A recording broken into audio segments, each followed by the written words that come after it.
ओम शांति। आज 25 अक्टूबर 2021। बाबा के महावाक्य हैं, मीठे बच्चे, इस पुरानी दुनिया का अब अंत है, इसलिए संगम युग पर तुम्हें भविष्य राजाई के लायक बनना है। मीठे बच्चे, इस पुरानी दुनिया का अब अंत है, इसलिए संगम युग पर तुम्हें भविष्य राजाई के लायक बनना है। प्रश्न: बच्चों में कौन सा शौक हो तो गद्दी नशीन बन सकते हैं? उत्तर: ऑलराउंड सर्विस करने का शौक हो तो गद्दी नशीन बन सकते हैं। जो ऑलराउंड सर्विस कर बहुतों को सुख देते हैं, उन्हें उसका उजूरा भी मिलता है, यानी रिटर्न भी मिलता है। बच्चों को हमेशा हर सर्विस में हाजिर रहना चाहिए। ऐसा होशियार बनो जो माँ बाप का शो करो। मम्मा बाबा कहते हो तो उन जैसा बनकर दिखाओ। गीत: इस पाप की दुनिया से कहीं और ले चल, जहाँ सुख चैन मिले। ओम शांति। सिर्फ मीठे मीठे ब्रह्मा कुमार कुमारियां ही यह जानते हैं कि पाप की दुनिया और पुण्य की दुनिया किसको कहा जाता है, पतित दुनिया किसको, पावन दुनिया किसको कहा जाता है। भल मनुष्य कहते हैं कि हे पतित दुनिया को पावन बनाने वाले आओ, परंतु जानते नहीं हैं यह भी आत्मा ही कहती है हे पतित पावन।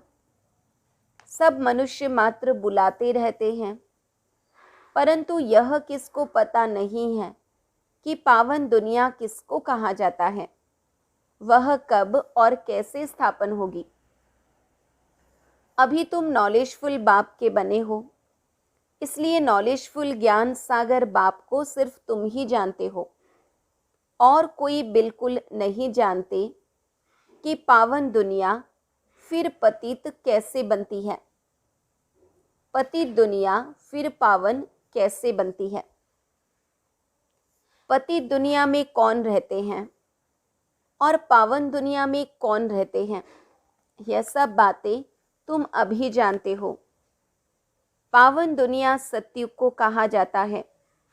जरूर पावन दुनिया भारत में भी तो एक ही आदि सनातन देवी देवता धर्म का राज्य था, इसलिए भारत सबसे प्राचीन देश गाया जाता है।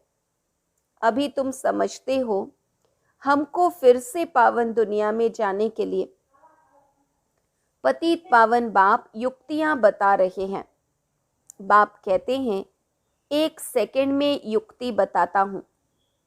बाप आते ही हैं नई दुनिया का राज्य भाग्य देने। यह है बेहद के बाप से बेहद का वर्षा। बाप ही आकर राजयोग सिखाते हैं। हम राजयोग सीख रहे हैं। बाप कहते हैं तुम ही सतो प्रधान थे, फिर सतो प्रधान बनना है ना। जन्म लेते लेते पाठ बजाते बजाते तमो प्रधान बन गए, पर बाबा कहते अब फिर सतो प्रधान बनना है। आदि सनातन देवी देवता धर्म था, न कि हिंदू। देवी देवता धर्म भारत का ही पहले पहले था, फिर जरूर पुनर्जन्म लेते आए होंगे। जैसे क्रिश्चियन लोग भी पुनर्जन्म ले वृद्धि को पाते हैं। बौद्धियों का धर्म स्थापन करने वाला बुद्ध, वह हो गया धर्म स्थापक। एक बुद्ध से कितने ढेर बौद्धि निकले, क्राइस्ट एक था। अभी देखो कितने क्रिश्चियन हो गए हैं। सब धर्मों का ऐसे ऐसे चलता आया है ना। पहले एक धर्म स्थापक होते हैं, धीरे धीरे फॉलोअर बढ़ते जाते हैं। वैसे जब आदि सनातन देवी देवता धर्म था तो यह और कोई थे नहीं, दूसरे कोई धर्म थे नहीं। औरों का तो जानते हैं, क्रिश्चियन धर्म क्राइस्ट, इस्लाम धर्म इब्राहिम ने स्थापन किया। अच्छा, जो सतयुग में आदि सनातन देवी देवता धर्म था वह किसने स्थापन किया? सतयुग में देवी देवताओं की राजधानी चली है ना, तो जरूर कोई ने राज्य स्थापन किया है। सतयुग में देवी देवता धर्म था, वह अभी बाप स्थापन करते हैं, इसलिए बाप को आना ही पड़ता है संगम युग पर। अभी सब मनुष्य मात्र पतित दुनिया में बैठे हैं। पुरानी दुनिया में करोड़ों मनुष्य हैं। नई दुनिया में तो इतने मनुष्य हो न सके। वहाँ एक धर्म था, इस्लामी, बौद्धी, क्रिश्चियन आदि कोई नहीं थे। वह देवता धर्म अब प्राय लोप है। वह कैसे भगवान ने स्थापन किया था, यह कोई नहीं जानते। देवता धर्म नाम ही भूल गए हैं, हिंदू धर्म कह देते हैं। अब बाप समझा रहे हैं, मैं आता ही तब हूँ जब पुरानी दुनिया को बदलना है। अभी इस पुरानी दुनिया की एंड है, यह सिर्फ तुम ब्राह्मण ही जानते हो। इस महाभारी लड़ाई से ही पुरानी दुनिया की एंड हुई थी। गीता में दिखाते हैं सब खत्म हो गए, कोई नहीं रहा। 5 पांडव बचे, वह भी पहाड़ों पर गल मरे। परंतु ऐसा कोई होता नहीं है, यह तो बाप स्थापन करते हैं। प्रलय अथवा जलमयी तो होती नहीं।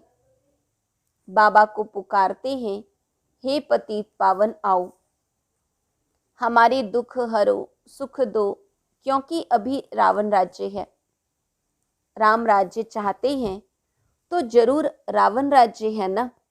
बाप समझाते हैं, अभी राम राज्य की स्थापना, रावण राज्य का विनाश हो जाता है। मैं जो युक्ति सिखलाता हूँ, जो सीखते हैं, वही जाकर नई दुनिया में राज्य करते हैं। यह ज्ञान वहाँ कुछ भी रहेगा नहीं। अब तुम्हारी बुद्धि में सारी नॉलेज है। जिनकी बुद्धि में है वह औरों को समझाते हैं। नंबरवार तो है ना। सर्विसेबल बच्चों की बुद्धि में सारा ज्ञान टपकता रहता है। जरूर सतयुग में पहले पहले देवी देवता धर्म वाले थे, यह भी तुम जानते हो। बाप पहले पहले ब्राह्मणों को ही रचते हैं प्रजापिता ब्रह्मा द्वारा। यह ज्ञान यज्ञ है ना, तो जरूर ब्राह्मण संप्रदाय ही चाहिए। ब्राह्मण संप्रदाय जरूर संगम पर ही होगी। आसुरी संप्रदाय है कलयुग में, दैवी संप्रदाय है सतयुग में, तो जरूर संगम पर ही स्थापना होगी दैवी संप्रदाय की। जब बाजोली खेलते हैं तो पांव और चोटी मिलते हैं, तुम ब्राह्मण हो, फिर याद आता है विराट रूप का चित्र भी जरूरी है। इसकी समझानी बड़ी अच्छी है। कहते भी हैं बाबा, हम आपके 6 मास के बच्चे हैं, 4 दिन के बच्चे हैं। कोई कहते हैं हम 1 दिन का बच्चा हूँ, अर्थात आज ही बाबा का बना हूँ, मुख वंशावली बना हूँ। जो जीते जी बाप के बनते हैं तो कहते हैं बाबा हम आपके हैं। छोटा बच्चा तो कह न सके। यह ज्ञान है बड़ों के लिए। कहते हैं बाबा हम आपका छोटा बच्चा हूँ। छोटे बच्चों को चित्रों पर समझाना सहज है। दिन प्रतिदिन समझानी विस्तार को पाती रहती है। यह चित्रों की युक्ति ड्रामा प्लान अनुसार 5000 वर्ष पहले मुआफिक निकली है। इसमें यह कोई प्रश्न नहीं उठा सकता कि शुरू में क्यों नहीं निकली, अभी क्यों। ड्रामा अनुसार जो युक्ति जब निकलनी होगी तब निकलेगी, है ना। समय प्रमाण बाबा भी बहुत रिफाइंड ज्ञान के गुहे गुहे पॉइंट्स देते रहते हैं और सेवा के लिए चित्रों के साधन भी बड़े अच्छे अच्छे बनते जाते हैं। स्कूल में पढ़ाई के नंबरवार दर्जे होते हैं। ऐसे थोड़ी ये पहले से ही बड़ा इम्तहान पास कर लेंगे। पहले सिर्फ अल्फ बे पढ़ाया जाता है ना। यह तो बाप का बच्चा बनने से ही बाप स्वर्ग की बादशाही देते हैं। बाप को बाप कहने बाद फिर निश्चय टूटता थोड़ी है ना। बच्चा कभी डाउट थोड़ी करेगा, पता नहीं ये मेरे पिताजी हैं या नहीं। तो बाबा कहते हैं यहाँ भी पक्का निश्चय होना चाहिए, निश्चय टूटना नहीं चाहिए। यहाँ तो बाबा बाबा कहते निश्चय टूट जाता है। तुम जानते हो यह तो बेहद का बाप है। तुम बेहद के बाप से बेहद का वर्षा ले रहे हो, तो उनकी श्रीमत पर चलना है। बाप कहते हैं और सभी बातें छोड़ मुझे याद करो और वर्षे को याद करो। चलते फिरते यह याद रहने से खुशी भी रहेगी, परंतु यह याद ठहरती क्यों नहीं है? तुम्हारी तो गारंटी है बाबा, हम आपके बनेंगे तो हमारा और कोई से ममत्व नहीं रहेगा, हम आपकी मत पर ही चलूंगा। बाप भी कहते हैं श्रीमत पर न चलने से भूलें होती रहेंगी, श्रीमत पर चलने से खुशी का पारा चढ़ेगा। आत्मा को अतीन्द्रिय सुख मिलता है तो कितनी खुशी होती है। आत्मा जानती है परम पिता परमात्मा ने हमको राज्य भाग्य दिया था, जो 84 जन्म लेते लेते गंवा दिया है, फिर बाप दे रहे हैं, तो अपार खुशी होनी चाहिए ना। अंदर की खुशी भी दिखाई पड़ती है ना। बाबा कहते जो खुश होंगे तो वो खुशी ऑटोमेटिकली उनके चेहरे से दिखाई देगी। इस लक्ष्मी नारायण के चेहरे से दिखाई पड़ता है ना। भल अज्ञान काल में कोई कोई बहुत अच्छे खुशी में होते हैं, बातचीत करने में भी अच्छे होते हैं।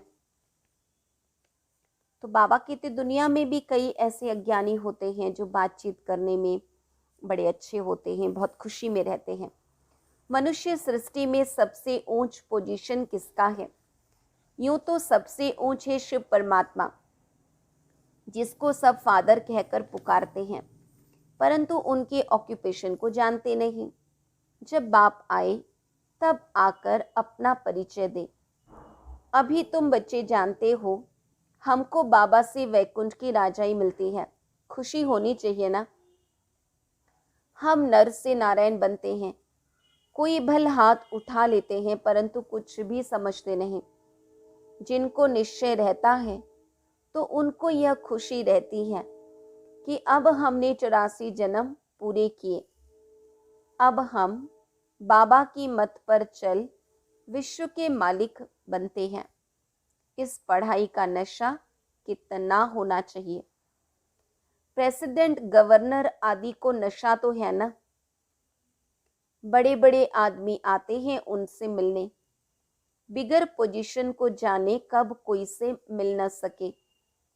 बाबा भी कब मिलते नहीं हैं।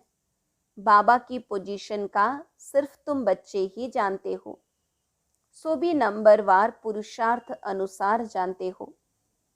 भल ब्रह्मा कुमार कहलाते हैं, परंतु बुद्धि में यह नहीं रहता कि हम शिव बाबा की संतान हैं, उनसे हम स्वर्ग का वर्षा ले रहे हैं। न बाप को न वर्षे को याद कर सकते हैं। याद रहे तो अंदर की खुशी भी रहे ना। जैसे कन्या की शादी कराते हैं तो उनको गुप्त दान दिया जाता है, पेटी बंद कर चाबी हाथ में दे देते हैं। बाप भी तुमको विश्व के बादशाही की चाबी हाथ में दे देते हैं। तुम नए सतयुगी विश्व का उद्घाटन करते हो। तुम नए सतयुगी विश्व का उद्घाटन करते हो। स्वर्ग में भी तुम जाएंगे, बाबा तुमको लायक बनाते हैं। भगत तो स्वर्ग में जाने लायक बन न सके जब तक बाबा ज्ञान न दे, पवित्र न बने। इसलिए नारद का मिसाल है। भल भगत तो अच्छे अच्छे बहुत है, परंतु आत्मा तो पतित है ना। जन्म जन्मांतर वह पतित बनते आए हैं। जब तक बाप न मिले तब तक स्वर्ग में जा न सके। तुमको बाप ने ब्रह्मा द्वारा एडॉप्ट किया है, जो तुम जाकर नई दुनिया में राज्य करेंगे। दूसरे कोई राजाई स्थापन करते ही नहीं हैं। न किसको मालूम है, बाप ही संगम युग पर आकर भविष्य 21 जन्मों की राजाई स्थापन कर रहे हैं। इस बाप को कोई भी जानते नहीं। अभी तुम समझते हो, बरोबर 5000 वर्ष पहले भगवान आया था, गीता का ज्ञान सुनाया था, जिससे मनुष्य से देवता बने थे। गीता है ही आदि सनातन देवी देवता धर्म का शास्त्र। सतयुग में तो कोई शास्त्र आदि होते नहीं। बाबा कहते हैं, मैं संगम युग पर ही आता हूँ, फिर से आकर सृष्टि के आदि मध्य अंत का ज्ञान सुनाता हूँ। वही देवी देवता बनते हैं, फिर 84 का चक्कर लगाकर जब अंत में आते हैं तो उन्हों को ही आकर फिर समझाता हूँ। बीच में कभी भी मैं आता ही नहीं हूँ, है ना। बाबा का पाठ ही कलयुग के अंत में है। ऐसा थोड़े ही कि क्राइस्ट कोई बीच में आ जाएगा। और जो भी धर्म स्थापन करते हैं वह इस दुनिया के लिए। मैं आता ही हूँ संगम पर नई दुनिया स्थापन करने। क्राइस्ट की आत्मा आकर प्रवेश कर अपना धर्म स्थापन करती है। यह बाप तो राजा ही स्थापन करते हैं, धर्म पिताएं धर्म स्थापन करते। एक बाबा ही है जो राजा ही स्थापन करते। यह किसको पता नहीं है कि यह लक्ष्मी नारायण की राजाई कब और किसने स्थापन की। यह जो लक्ष्मी नारायण के मंदिर आदि बनाते हैं, उन्हों से पूछना चाहिए। तुम सभा में भी पूछ सकते हो। यह राज तुम्हारी बुद्धि में है। बाबा ब्रह्मा द्वारा स्थापना करते हैं कल्प कल्प, और कोई जान न सके। अक्षर भी है, परंतु यथार्थ रीति किसकी बुद्धि में बैठता नहीं है। कोई कोई बच्चों पर ग्रहचारी भी बैठ जाती है। दे अभिमान है पहले नंबर की ग्रहचारी। बाप कहते हैं, बच्चे देही अभिमानी भव। यह लक्ष्मी नारायण का चित्र और सीढ़ी का चित्र समझाने के लिए बड़ी अच्छी चीज है। बहुतों का इससे कल्याण हो सकता है, परंतु ड्रामा में शायद देरी है, इसलिए विघ्न पड़ते हैं राजधानी स्थापन होने में। बाप खुद कहते हैं, बहुत विघ्न पड़ते हैं, माया बड़ी समर्थ है। मेरे बच्चों को झट नाक से कान से पकड़ लेती है। इसको कहा जाता है राहु की ग्रहचारी। भारत में खास इस समय विकारों रूपी राहु की पूरी ग्रहचारी बैठी हुई है। तुम सेकंड में सिद्ध कर सकते हो कि यही भारत पावन हीरे जैसा था, अब विकारी कौड़ी मिसल बन पड़ा है, फिर हीरे जैसा बनना है। कहानी सारी भारत की है। बाप आकर हीरे जैसा बनाते हैं, फिर भी कितने प्रकार के विघ्न पड़ते हैं। दे अभिमान का तो बड़ा भारी विघ्न पड़ जाता है। लक्ष्मी नारायण के चित्र पर भी किसको समझाना बड़ा सहज है। बच्चों को सर्विस का बहुत शौक होना चाहिए। सर्विस भी बहुत किस्म की है ना। बहुतों को सुख देते हैं तो उसका उजूरा भी बहुत मिलता है। कोई ऑलराउंड हड्डी सर्विस करते हैं।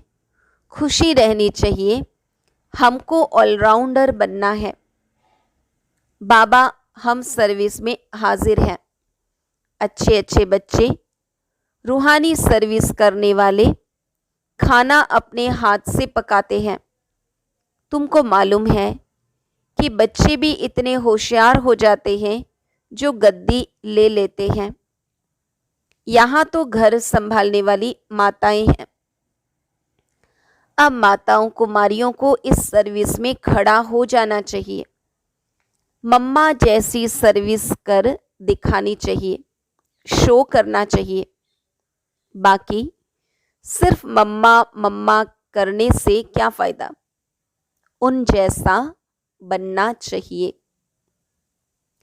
बाबा कहते बाबा मम्मा कहने से कुछ नहीं होता, लेकिन बाबा मम्मा को फॉलो करते हुए उन जैसा बनना है। अच्छा, मीठे मीठे सिक्की लधे बच्चों प्रति माता पिता बाप दादा का याद प्यार और गुड मॉर्निंग। रूहानी बाप की रूहानी बच्चों को नमस्ते। हम रूहानी बच्चों की रूहानी बाप दादा को याद प्यार, गुड मॉर्निंग और नमस्ते। धारणा के लिए मुख्य सार।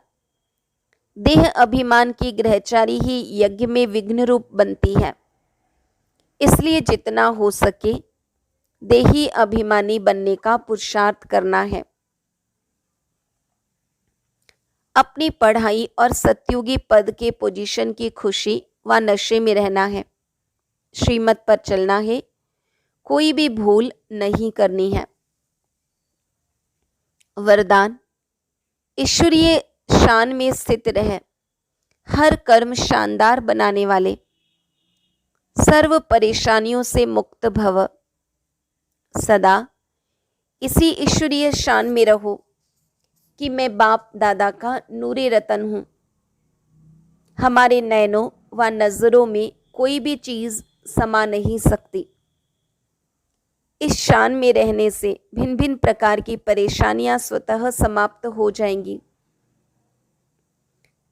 कौन सी शान? मैं बाप दादा का नूरे रतन हूँ। कोई भी प्रकार की कंप्लेन नहीं रह सकती, परेशानियां समाप्त हो जाएंगी, कंप्लेन भी नहीं रहेंगी।